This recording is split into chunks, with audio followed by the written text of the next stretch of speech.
अपने आप से जितना भी झूठ बोलूं, मैं इस सच से पीछा नहीं छुड़ा सकता हूं कि मैं अब भी विरसा से मोहब्बत करता हूं। उसे तकलीफ में नहीं देख सकता। मेरा दिल अब भी कितना बेचैन और परेशान है। ये कैसी कैदी जैसी जिंदगी है विरसा की कि कोई कभी भी उसकी बेइज्जती कर सकता है। अरे जो लोग उसकी मां की इज्जत नहीं कर सकते होंगे, वो उसके साथ क्या कुछ नहीं करते होंगे। आखिर मैं ऐसा क्या करूं कि विरसा को मेरी मोहब्बत की खबर हो जाए।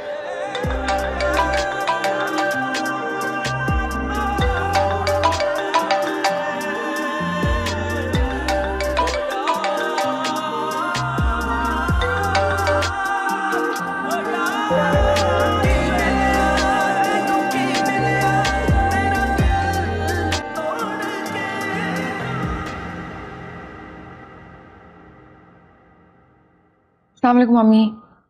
आप भी सोच रही होंगी उस दिन के बाद से मैंने फोन नहीं किया। आदिल भाई ने क्या बोला यहाँ से जाने के बाद?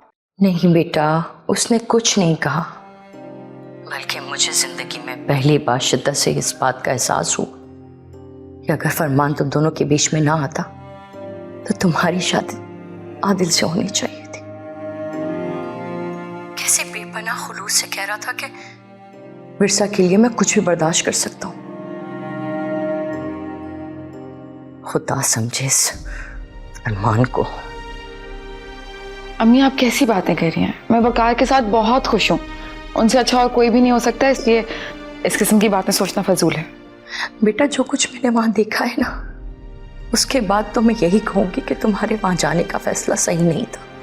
अब भी कुछ नहीं बिगड़ा है, तुम अपने फैसले पे नजरसानी करो। अम्मी आप कैसी बातें कर रही हैं? मैं इतनी मुश्किलों से इतना बड़ा कदम उठा के उस घर से यहाँ आई हूँ। अब मेरा वापस आना नामुमकिन है।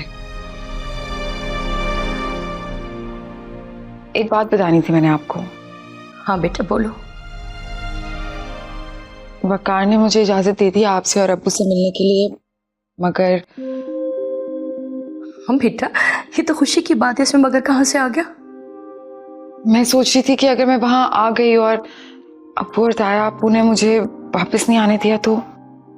देखो बेटा, तुम्हारे ऊपर सबसे ज्यादा हक तुम्हारे शौहर का है। तुम्हारी और तुम्हारे शौहर की मर्जी के बगैर कोई नहीं रोक सकता। आपको लगता है वो लोग मुझसे मेरी मर्जी पूछेंगे? अगर जबरदस्ती मुझे रोक लिया तो? वकार के होते हुए वो ऐसा नहीं करेंगे, तुम बेफिक्र हो जाओ ना। मगर वकार मेरे साथ नहीं आ सकते।